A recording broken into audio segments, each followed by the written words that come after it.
never been into anything that has to do with like building like massive structures or anything like that, so I think it's a really cool experience to get to try this because it's something different. I couldn't wait. I loved building, and I was really excited because we got to use all these cool tools. But this is way different than textbook work, and it's much funner. What we're doing is building an ROV, an underwater robot. ROV is a remotely operated vehicle that are used to do ocean exploration so that people don't have to go underwater, and it's easier and more convenient. Students have been building ROVs for maybe about 6 days, and they're in all different places. So some are cutting PVC pipe, some are wiring, and some are going back through the slides and checking their motors and propellers. My name is Brandy Hill, and I teach 6th grade math and science at Tuolity Middle School in Tigard, Oregon.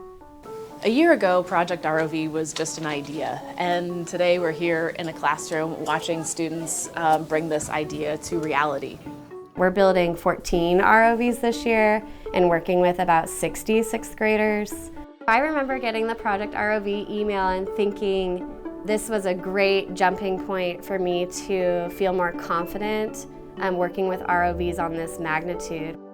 After I took the Project ROVe course, I applied for a grant and was awarded the money to purchase these supplies through the National Marine Sanctuary Foundation and the NOAA Teacher at Sea Alumni Association.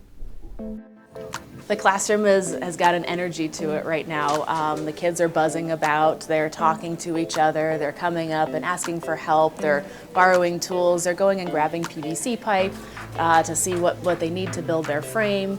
They're excited, there isn't a down moment, and 40 minutes is flying by.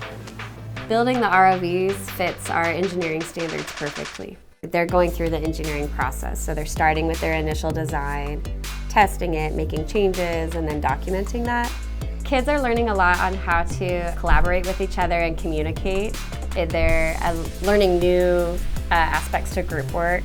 It's really neat to see kids realize that we have a lot of silent leaders or quiet leaders in this room and have students kind of choose and elevate those kids. They are also learning how to persevere when things don't go right.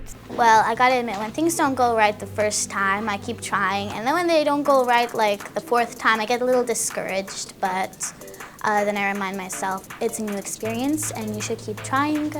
And so I do, and it's really rewarding in the end. Right now we're building it, and then we're actually going to take a field trip to the Tigard pool, and then we're going to test it out, see if our design works. You know when the ROV works? When it works, you know?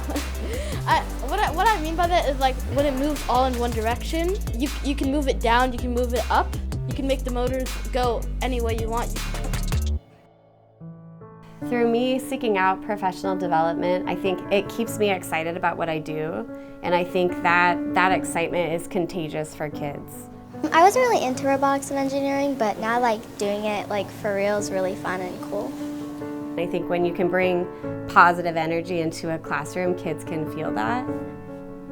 I really like coming to Miss Hill's class because every week she surprises us with a new unit, but we're taking the ROV thing really serious because it's really fun, and a lot of schools do not get this opportunity. So I really feel really special about it. We've put in so much work and so much front loading that now seeing kids benefit from that is really powerful. And I think seeing it really just, I keep thinking about kids that don't normally receive the spotlight, and having those kids really rise to the top has been neat to see.